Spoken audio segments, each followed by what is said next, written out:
এই যে আমার হাতে এখন রয়েছে এসআইআর ফর্ম, যেটা ফিল আপ করার জন্য মানুষজন ছুটে বেড়াচ্ছে, বুঝতে পারছে না কি ফিল আপ করবে।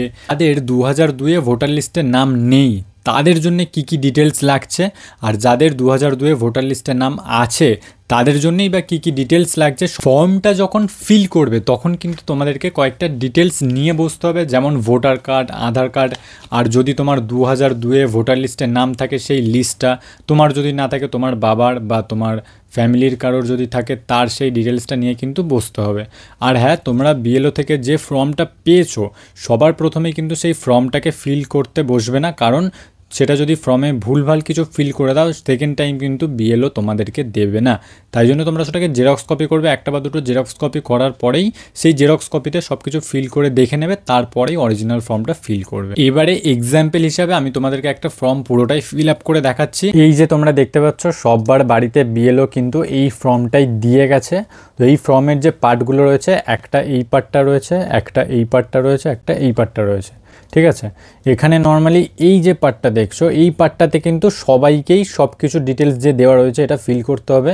যেমন এখানে তোমার জন্ম তারিখ কত সেটা দিতে হবে, আধার কার্ডের নম্বর যদি তোমার ইচ্ছা হয় তাহলে তুমি এখানে দিতে পারো, তোমার ফোন নাম্বার যেটা রয়েছে সেটা এখানে দিয়ে দিলে, পিতার বা অভিভাবকের নাম যদি অভিভাবক থাকে, অভিভাবক যে পিতা যে কোনো একজনের এখানটায় নাম দিতে হবে, তার এপিক নম্বর মানে ভোটার কার্ডের যে নাম্বারটা থাকে সেটাকেই এপিক নম্বর বলা হয়, পিতার বা অভিভাবকের সেই এপিক নাম্বারটা এখানটায় দিয়ে দিলে, মায়ের নাম তোমার মায়ের নাম যেটা এখানটায় দিয়ে দিলে, মায়ের এপিক নম্বর যদি থাকে, যদি ভোটার কার্ডে নাম্বার থাকে এখানটায় দিয়ে দিলে, স্ত্রী বা স্বামীর নাম তোমার যদি স্বামী বা স্ত্রী থাকে তার নাম এখানটায় দিয়ে দিলে, তার ভোটার কার্ডের যে নাম্বারটা সেটা কিন্তু এখানটায় দিয়ে দিলে।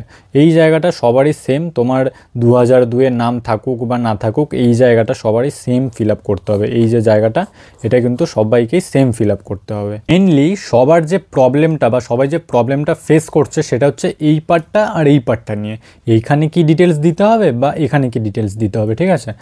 বলে দিই আমি, এই যে বাঁ দিকের সর্বশেষ এসআইআরের নির্বাচক তালিকায় থাকা নির্বাচনের বিবরণ, এইটা হচ্ছে এই জায়গাটা তোমার যদি 2002-এ ভোটার লিস্টে নাম থাকে, তোমার যদি 2002-এ ভোটার লিস্টে নাম থাকে তাহলে তুমি এই ফর্মটা ফিল করবে। যেমন নির্বাচকের নামের জায়গায় তোমার নামটা দিয়ে দিলে, এপিক নম্বরে তোমার ভোটার কার্ডের নাম্বারটা এখানটায় দিয়ে দিলে, আত্মীয়ের নাম মানে হচ্ছে তোমার যে লিস্টটা আছে সেই লিস্টের পাশে তোমার পিতার নাম বা স্বামীর নাম দেওয়া থাকবে, যারই নাম থাকবে যে আত্মীয়র নাম তার এখানটায় দিয়ে দিলে তার নাম, সম্পর্ক কি রয়েছে তার, সেটা তোমার বাবা হলে বাবা, সেটা তোমার মা হলে মা, বা তোমার যদি স্বামী হয় স্বামী এখানে দিয়ে দিলে, জেলা কোনটা পড়ছে, রাজ্যের নাম, এগুলো তো তোমরা জানো। এই ফর্মগুলো এটা ফিল আপ করে দিলে, বিধানসভা কেন্দ্রের নাম ওইখানে ওই 2002-এর যে লিস্টটা তোমরা পাবে বা তোমার আছে সেই লিস্টেই একদম উপরের দিকে দেখবে বিধানসভা ক্ষেত্রের নাম দেওয়া রয়েছে, বিধানসভা ক্ষেত্রের নম্বর দেওয়া রয়েছে, অংশ নম্বর দেওয়া রয়েছে, ক্রমিক সংখ্যা দেওয়া রয়েছে।